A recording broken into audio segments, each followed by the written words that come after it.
जय माता दी। शारदीय नवरात्रि की आपको सभी को शुभकामनाएं दिल से। आज 22 सितंबर है, माता रानी का पहला नवरात्रि है। तो पहले जल्दी मैंने उठ के नहा धो के अच्छे से अपना हेयर वॉश भी किया। हेयर वॉश करना बहुत ज़रूरी होता है। और इधर मैंने अच्छे से, जहाँ माता रानी की पूजा करेंगे, अच्छे से साफ़ कर लेंगे सब तरफ से। तो माता रानी को चावल का आसन देंगे और फिर माता रानी को विराजमान कर देंगे हम चावल के ऊपर। तो मैंने पहले माता रानी की चौकी लगाई है और इस तरीके से लाल कपड़ा ले लेंगे, उसको बिछाएंगे। उसके बाद माता रानी को विराजमान करेंगे। और ये मैंने पुष्प चढ़ाया है माता रानी को। घर पे ही हम इस तरीके से सरल तरीके से पूजा कर सकते हैं माता की, घर पे इस तरीके से आसन लगाने के बाद। तो ये मैंने कलश ले लिया है, मिट्टी का कलश, और इसमें हम ले लेंगे पहले गंगा जल और उसमें फिर पानी भर लेंगे। पानी भरने के बाद ऊपर तक हम इसमें पानी भर लेंगे। तो वीडियो में बने रहिए आप, तभी आपको पूरी वीडियो समझ में आएगी। तो पूरे कलश को हमने ऊपर तक भर लेना है, खाली नहीं छोड़ना है इसको। तो पूरा कलश मैंने भर लिया है और इसके बाद हम इसमें सुपारी डालेंगे, सिक्का डालेंगे और लौंग का जोड़ा डालेंगे और जो इलायची है वो भी हम डाल देंगे। तो अगर आपके पास गांठ वाली हल्दी नहीं है तो इस तरीके से पाउडर भी डाल सकते हैं। मेरे पास नहीं थी तो मैंने पाउडर डाल दिया। और थोड़े से चावल के दाने भी डालेंगे उसके अंदर। तो मैंने स्वार्तिक का तिलक कलश पे बना लिया है और इस तरीके से आप भी बना लेना अपने कलश पे। तो मैंने मिट्टी का कलश लिया है। तो मैंने आम के पत्ते लिए हैं ये इस तरीके से, तो इन पे भी मैंने तिलक कर लिया है और इसको अच्छे से सजा देंगे हम। कलश का हम ऊपर से ढक्कन देंगे और ढक्कन को भी ऊपर से हम अच्छे से चावल से भर लेंगे। आप जो भी नारियल लेंगे तो उस पर कलावा और जो माता रानी की चुन्नी है उसको अच्छे से उस पर लपेट लें। कलावे को रोली भी बोलते हैं, तो आप रोली लेके उसको लपेट लें। तो कलश के ऊपर नारियल रख लेंगे। हमेशा याद रखें कि जो नारियल का मुंह है वो हमारे साइड में होना चाहिए, सामने की तरफ। तो इस तरीके से मैंने मिट्टी का बर्तन लिया है और उसमें मिट्टी डाल के उसमें ज्वार बह दिया है मैंने, और उसी के ऊपर हम कलश की स्थापना करेंगे इस तरीके से। तो मेरे पास अकेली गणेश जी की मूर्ति नहीं थी, तो ये लक्ष्मी माँ और सरस्वती माँ के साथ गणेश जी विराजमान है। तो यहाँ पे भी हम चावल की स्थापना करेंगे, पहले कबू लगाएंगे उनका आसन और उसी पे उनको विराजमान कर देंगे। तो पंच मेवे ले लेंगे, इसी को माता रानी को हमने भोग लगाना है। तो स्थापना करने से पहले ही मैंने माता रानी का अच्छे से स्नान करा दिया था। और इधर हम ले लेंगे फल, ऋतु फल जो भी आपके पास हैं तो आप ले लें। मैंने ये सेब और केले लिए हैं इस तरीके से। और कलश को भी हम फूल अर्पित करेंगे और गणेश जी को और सरस्वती माँ लक्ष्मी माँ को भी हम फूल अर्पित करेंगे। तो माता रानी को मैंने चुन्नी उड़ा देनी है और लाल कलर की चुन्नी लें माता रानी के लिए, नहीं तो इस तरीके से माता रानी को हम चुन्नी उड़ा देंगे।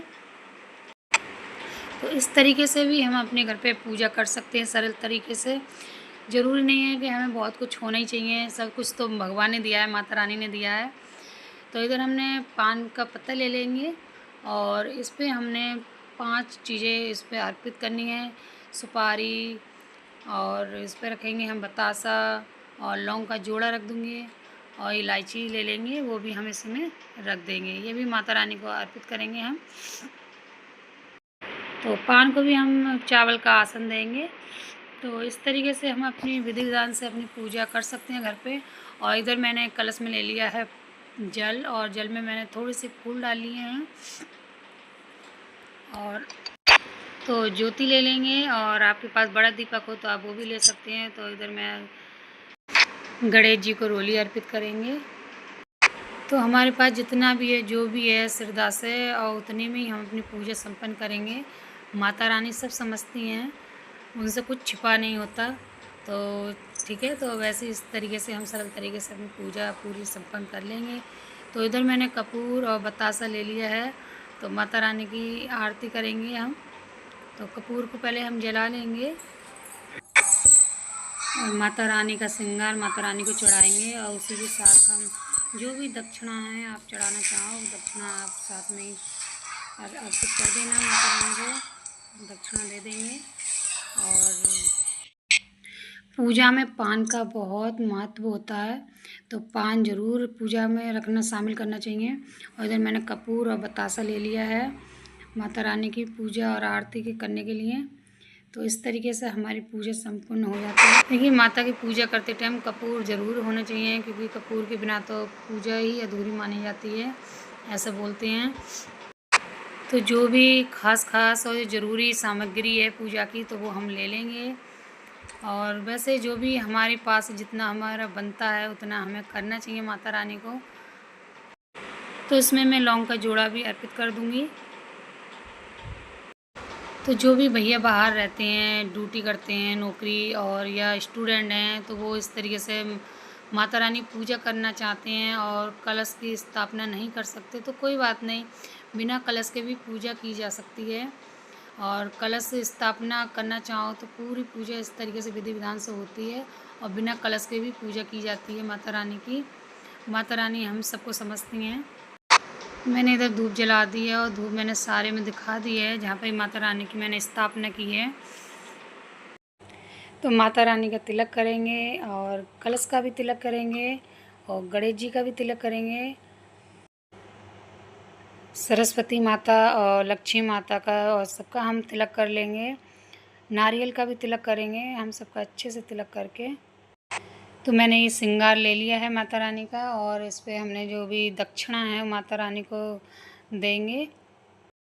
पहले दिन ही माता रानी को दक्षिणा दी जाती है, और डेली नहीं दी जाती माता रानी को, ठीक है। तो जो भी है सामग्री, जैसे कपूर है और रोली है, ये सब माता रानी के पास हम रख देंगे यहीं पे चौकी पे, क्योंकि हमें डेली मतलब ज़रूरत की चीज़ें हैं ये पूजा के लिए, तो ये हमें ज़रूरत पड़ेगी। तो हम माता रानी से प्रार्थना करेंगे कि हे माँ, हमारे ऊपर अपना आशीर्वाद बनाए रखना, और जो भी विधि विधान से मैं आपकी पूजा कर रही हूँ, अगर यहाँ इसमें कहीं कमी रह गई हो तो माता रानी मुझे माफ़ करना, क्योंकि हम तो नादान हैं, नादान बच्चे हैं, और आप तो सब कुछ जानती हैं, सब कुछ आपने ही बनाया है। इस तरीके से माता रानी की हाथ जोड़ के प्रार्थना करते हुए माता रानी से माफ़ी मांगेंगे, कहीं हमसे चूक हो गई है, गलती हो गई हो, ठीक है। और अपनी तरफ से हम कोई गलती नहीं छोड़ेंगे, अगर अनजाने में अगर कुछ भी छूटता है तो माता रानी से उसके लिए माफ़ी मांगेंगे। संकल्प लेंगे माता रानी इसके सामने हम कि हे माता रानी, 9 दिन तक हम विधि विधान से इसी तरीके से आपकी पूजा में कोई कमी नहीं आने देंगे, क्योंकि माता रानी हमारे घर आई हैं, विराजमान हुई हैं। तो माता रानी हमारे ऊपर यूं ही कृपा बनाए रखना, हमारे बच्चे और घर पे पूरे पे, हमारे हस्बैंड पे और पूरी फैमिली पे, इस तरीके से प्रार्थना करके माता रानी से हाथ जोड़ के प्रार्थना करेंगे। तो माता रानी आपकी हाथी पे सवार होके आई हैं, और माता रानी बहुत खुश हैं।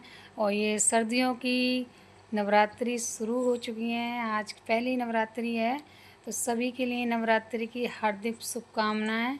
जय माता दी। और तो ये पंचमेवा है, तो इसका माता रानी को लगाएंगे भोग। तो माता रानी का भोग लगाएंगे, इसमें सारा है, काजू बादाम किशमिश जो भी हैं सारे मैंने इसमें पंचमेवे इकट्ठे कर लिए हैं। तो माता रानी को भोग लगाने के बाद माता रानी से मैं आशीर्वाद ले लूँगी कि हे माता रानी, अपना आशीर्वाद मेरे ऊपर बनाए रखना, मेरे परिवार के ऊपर। तो जय माता दी। वीडियो अच्छी लगे तो वीडियो को लाइक और चैनल को सब्सक्राइब करना। तो मिलते हैं नेक्स्ट वीडियो में। जय माता दी।